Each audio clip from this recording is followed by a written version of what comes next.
আলহামদুলিল্লাহ, আমরা এখন দেখাবো কিভাবে একটা লোনা এলাকায় কোন প্রযুক্তিতে দানা বপন করলে শতকরা 90-95% অঙ্কুর বা চারা পাওয়া যাবে। আসুন আমরা সেই টিপসগুলো এখন দেখাবো। প্রথমত আমরা জমি তৈরি করব, খুব গভীর করে কোপ দেব।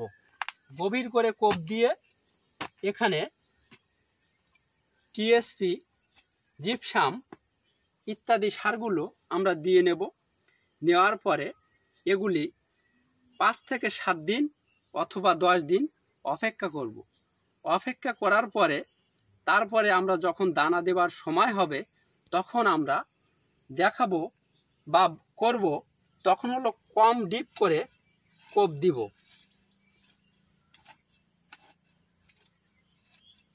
তার কারণ হচ্ছে, যদি গভীর করে কোপ দিই, দানা বপন করলে পানি দিলে দানাগুলো অধিক তলায় চলে যাবে, তার অঙ্কুর ক্ষমতা হারিয়ে যাবে। আমরা প্রথমে একটা সোজা সড়ক দেখে একটা কাঠ নিব। নেওয়ার পরে এটি খুব সুন্দর করে সমান করে দিব। সমান করার পরে এটি কিছু ঢেলা উঁচু নিচু আছে, বীজগুলি এই ফাঁকে চলে যাবে, যার কারণে কেউ গভীরে যাবে, কেউ অগভীরে যাবে।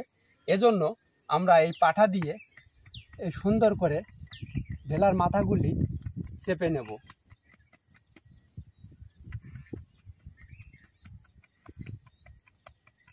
যেন বীজগুলি সমতল জায়গায় পড়ে।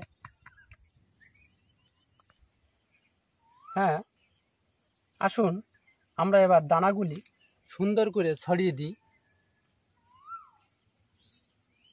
দানাগুলি ছড়াচ্ছি, কিন্তু সমান পড়ছে না, মনে হচ্ছে আপ ডাউন। এই চারাগুলি আমি উঠিয়ে ট্রেতে দ্বিতীয় রোপণ করব। তাহলে চারাগুলি বাইরে প্রচণ্ড রোদ এবং তাপ সহ্য করতে পারবে।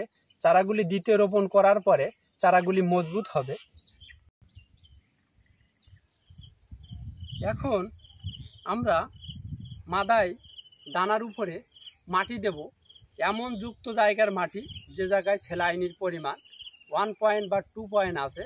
আমাদের এলাকায় প্রচুর লোনা, যার কারণে মিষ্টি পানি মাটি পাওয়া অনেক মুশকিল। এই মাটিগুলো আমরা এখন অন্য জায়গা থেকে সংগ্রহ করছি। আমরা সেই মাটিগুলো নিয়ে সুন্দর করে দানাগুলি ঢেকে দেব।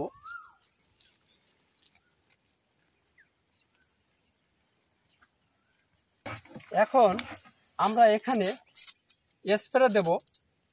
স্প্রেটি হবে ম্যানকোজেব বা কার্বনডাইজিম আর সাইফারমেথিন গ্রুপের হালকা বীজ দেব, বেশি নয়, বেশি দিলে ভরণগুলো নষ্ট হবে। সাইফারমেথিন বীজ দেব হালকা, আর ম্যানকোজেব বা কার্বনডাইজিম দিয়ে আমরা এখন স্প্রে করছি। এখন আমরা এগুলো নাড়া অথবা কুটো দিয়ে ঢেকে দেব, যেন অঙ্কুরগুলো একটু তাপ পায়, বা এখানে যখন পানি দেব, এগুলো অঙ্কুর বের হয়েছে, পানি দিতে হবে অবশ্যই, তা না হলে বাতাসে অঙ্কুরগুলো নষ্ট হয়ে যাবে। এজন্য নাড়া দিচ্ছি যেন এঁটে না যায় এবং একটু হালকা বা তাপ পেয়ে থাকে।